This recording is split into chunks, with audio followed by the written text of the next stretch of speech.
Hello everyone. ఇవాళ మేము ముందుకి కాఫ్ సిరప్ అనే టాపిక్తో వచ్చేస్తున్నాం. రీసెంట్గా కాఫ్ సిరప్ అనేది చాలా అన్సేఫ్ అండ్ టాక్సిక్ అయిపోయింది కదా. అయితే మెయిన్గా 3 కాఫ్ సిరప్స్ గురించి చెప్తాను నేను. Coldrif, Respifresh and Relife. ఈ 3 చాలా సీరియస్గా కిడ్నీ డ్యామేజ్ అండ్ చిన్నపిల్లల్ని చాలా తొందరగా లో ఎఫెక్ట్ అయిపోయి చనిపోయేలాగా చేస్తుందనమాట. లాస్ట్ వీక్ నుంచి మనం చూస్తూనే ఉన్నాము. చాలా చిన్నపిల్లలు అనేది చనిపోతూనే ఉన్నారు కాఫ్ సిరప్స్ వల్ల. ఈ 3 కాఫ్ సిరప్స్ని గవర్నమెంట్ ఆఫ్ ఇండియా బ్యాన్ చేసింది. సో ఈ ప్రోడక్ట్స్ని ఎవరు కొనకండి.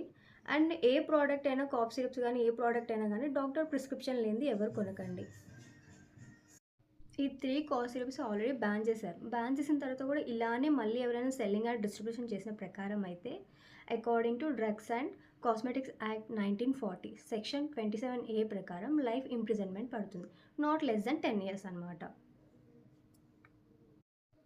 ఇలానే సెల్లింగ్ అండ్ డిస్ట్రిబ్యూషన్ చేసిన ప్రకారం అయితే కంపెనీ ఓనర్స్ని అరెస్ట్ చేస్తారు అండ్ లైసెన్స్ క్యాన్సిల్ చేస్తారు.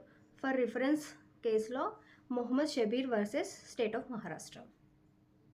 Thank you. ఈ ఇన్ఫర్మేషన్ నచ్చినట్టయితే లైక్ చేయండి.